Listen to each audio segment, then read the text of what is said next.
Morphology of the flowering plant. Right now we are discussing about the morphology of the plants. In the previous video we have discussed about the roots. Previous video में हमने root के बारे में discussion किया.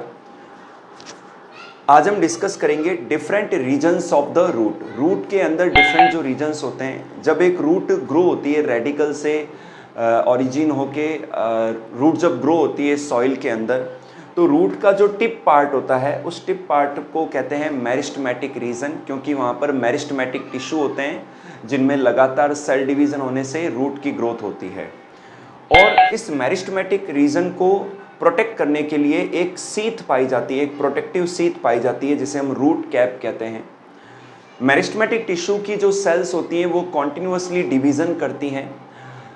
जब जो cell पुरानी हो जाती हैं, जो ओल्ड सेल होती हैं, वो धीरे धीरे डिवीज़न करना रोक देती हैं और वो पीछे के पार्ट में ऐड होती चली जाती हैं. और इस एरिया को कहते हैं इलोंगेशन रीजन, क्योंकि यहाँ पर जब सेल ऐड होती है तो रूट की जो लेंथ है वो बढ़ती चली जाती है. देन फिर जो सेल्स और जब पुरानी हो जाती हैं तो वो मैच्योर हो जाती हैं, स्पेशलाइज हो जाती हैं किसी फंक्शन को करने के लिए. तो ये जो पार्ट है पीछे का, इसे हम मैच्योरेशन रीजन या मैच्योरेशन जोन कहते हैं. और ये जो हैं रूट हेयर्स हैं जो वाटर को, मिनरल्स को एब्जॉर्ब करते हैं. तो इस तरीके से एक रूट के अंदर डिफरेंट रीजन्स पाए जाते हैं. आज का हमारा जो नेक्स्ट टॉपिक है वो है स्टेम. रूट हमने कंप्लीट कर लिया है. नेक्स्ट टॉपिक स्टेम है. प्लांट का जो एरियल पार्ट है, जो ज़मीन के बाहर का पार्ट है, उसे हम स्टेम कहते हैं. इनिशियली सॉफ्ट जो ग्रीन स्टेम होता है उसे शूट कहते हैं और धीरे धीरे ये हार्ड और डार्क हो जाता है.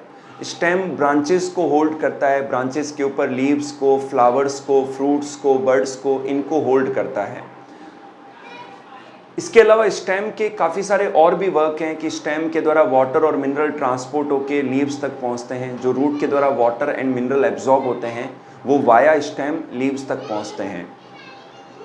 यहाँ पर मैं बात करूँगा फॉर्म्स ऑफ स्टेम. जो स्टेम के दो फॉर्म देखने को मिलते हैं, एक तो है कॉडेक्स या कॉलमनर. जो कॉडेक्स या कॉलमनर स्टेम होता है ये सिलेंड्रिकल होता है, इरेक्ट होता है और अनब्रांच्ड होता है. और इन पर जो लीव्स हैं जब वो गिर जाती हैं तो उन लीव्स के गिरने के स्कार देखे जाते हैं.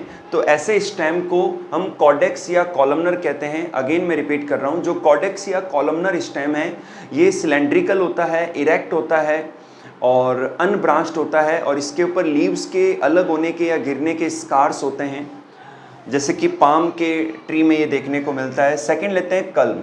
जो कल्म जो स्टेम होता है वो जॉइंटेड होते हैं, जॉइंटेड स्टेम होता है. इनमें नोड्स पाए जाते हैं और जो इंटर नोड्स होते हैं वो होलो होते हैं. इंटर नोड्स होते हैं होलो होते हैं, तो जैसे कि बैम्बू. तो इस प्रकार के स्टेम के पैटर्न को हम कल्म कहते हैं. आज हम नेक्स्ट टॉपिक डिस्कस करेंगे modification of the stems. Stems के काफ़ी सारे मॉडिफिकेशंस देखे जाते हैं. तो सबसे पहला हम बात करेंगे sub aerial modification. Sub aerial modification में जनरली ये जो स्टेम होते हैं, जो सब एरियल मॉडिफिकेशन है, ये क्रीपिंग स्टेम होते हैं. इसमें सबसे पहला है रनर. जो रनर है वो घास के अंदर, दूब ग्रास के अंदर देखने को मिलता है. तो जो स्टेम आप हॉरिजॉन्टली ग्रो होता देखते हैं तो उसके अपर पार्ट से जो है स्टेम का पार्ट ग्रो होता है और लोअर पार्ट से रूट का पार्ट ग्रो होता है. तो इसे रनर कहते हैं. ऑक्जेलिस में एंड दूब ग्रास में ऐसा ऑब्जर्व किया जाता है. सेकंड लेते हैं स्टॉलन. स्टॉलन जो है, जो प्लांट्स होते हैं उनके लोअर पार्ट से स्टेम की ब्रांच ग्रो होती है और वो इस तरीके से ग्रो होती है और वापस सॉइल के अंदर एंटर होती है. और सॉइल के अंदर एंटर होने के बाद में यहाँ से रूट ग्रो होती है ज़मीन के अंदर और यहाँ से नया स्टेम ग्रो हो जाता है. तो इस तरीके से एक नया प्लांट ग्रो हो जाता है. तो ये जो पार्ट है इसे हम स्टॉलन कहते हैं, इसे हम स्टॉलन कहते हैं. नेक्स्ट लेते हैं सकर. जो सकर है ये भी स्टेम है. ये स्टेम सॉइल के अंदर हॉरिजॉन्टली ग्रो होता है और इससे फिर नया स्टेम ब्रांच ग्रो होती है और वो ब्रांच ग्रो होके ज़मीन से बाहर, सॉइल से बाहर ग्रो हो जाती है. तो इसे हम सकर कहते हैं, जैसे कि मिंट में, पाइनएप्पल में, क्राइसैंथेमम में एंड बनाना के अंदर. नेक्स्ट लेते हैं ऑफसेट. ऑफसेट जो है जनरली इन्हें हम एक्वेटिक रनर कहते हैं. ये एक्वेटिक प्लांट्स में ऑब्जर्व किए जाते हैं, पिस्टिया में, आइकॉर्निया में.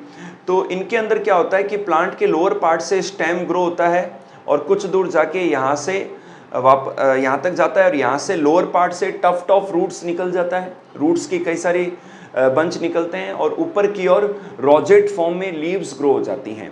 तो अपर साइड में लीव्स हैं और लोअर साइड में रूट हैं। तो ये जो स्टेम का पार्ट है इसे ऑफसेट कहते हैं, इसे एक्वेटिक रनर भी कहते हैं। तो ये जो 4 मॉडिफिकेशन है ये सब एरियल मॉडिफिकेशन है। Next topic is underground modification.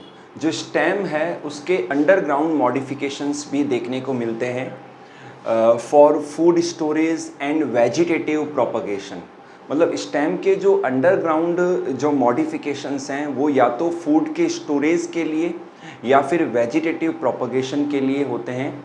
First जो है इसमें ट्यूबर है, जैसे कि आलू की जो शेप होती है वो ट्यूबर है और उनके ऊपर आई बर्ड्स पाई जाती है। आलू जो होते हैं वो स्टार्च को स्टोर करते हैं और ये जो आई बर्ड्स हैं इनके द्वारा वेजिटेटिव प्रोपगेशन होता है और नया प्लांट ग्रो हो जाता है।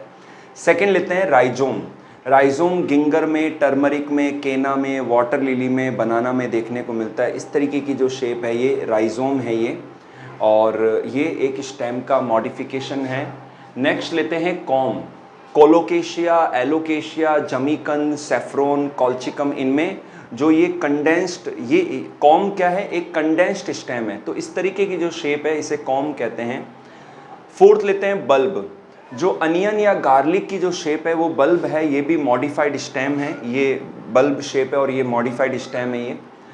नेक्स्ट लेते हैं एरियल मॉडिफिकेशन। स्टेम के अंदर कई बार एरियल मॉडिफिकेशंस पाए जाते हैं, जैसे कि स्टेम टेंड्रिल। कुछ प्लांट्स के अंदर जो स्टेम है उसका टिप पार्ट टेंड्रिल में बदल जाता है, तो इसे स्टेम टेंड्रिल कहते हैं। जैसे कि इसे हम स्टेम टेंड्रिल कहते हैं, जैसे कि ग्रेप्स के अंदर, पैसीफ्लोरा में, कुकुम्बर में। सेकंड लेते हैं स्टेम थॉर्न। कई बार स्टेम के ऊपर थॉर्न बन जाते हैं, ऐसे थॉर्न बन जाते हैं जो कि उस प्लांट को प्रोटेक्शन देने के लिए ग्रो हो जाते हैं, जैसे कि कैरिसा में, बोगनविलिया में, पोमग्रेनेट में। नेक्स्ट लेते हैं फाइलोक्लेड। हमने कैक्टस को देखा है, तो कैक्टस का जो ग्रीन लीफ लाइक पार्ट है वो एक्चुअली स्टेम है, वो मॉडिफाइड स्टेम है जो ग्रीन लीफ लाइक हो जाता है और फोटोसिंथेसिस करता है। कैक्टस डेजर्ट प्लांट है और जो कैक्टस की जो लीव्स होती हैं वो स्पाइंस में, ये कैक्टस की शेप है। तो ये जो ब्रॉड पार्ट है ये मॉडिफाइड स्टेम है जो लीफ जैसा नज़र आ रहा है, और इसके ऊपर ये जो स्पाइंस है ये मॉडिफाइड लीव्स हैं जो कि ट्रांसपिरेटरी लॉस को रोकते हैं। तो ये जो शेप है, ये जो मॉडिफिकेशन है स्टेम का लीफ के रूप में, इसे हम फाइलोक्लेड कहते हैं, जैसे कि ओपनशिया में, यूफॉर्बिया में, कैक्टस में। तो आज के वीडियो में हमने स्टेम और उसके मॉडिफिकेशंस को समझा।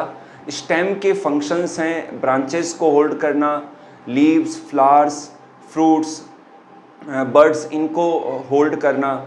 इसके अलावा रूट्स के द्वारा जो वाटर और मिनरल्स आते हैं उनको ट्रांसपोर्ट करके लीव्स तक पहुंचाना।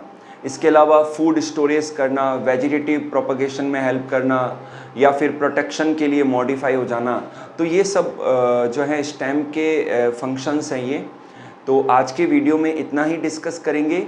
नेक्स्ट वीडियो में हम प्लांट के अंदर लीफ की स्ट्रक्चर को स्टडी करेंगे, लीफ के डिफरेंट मॉडिफिकेशंस को समझेंगे।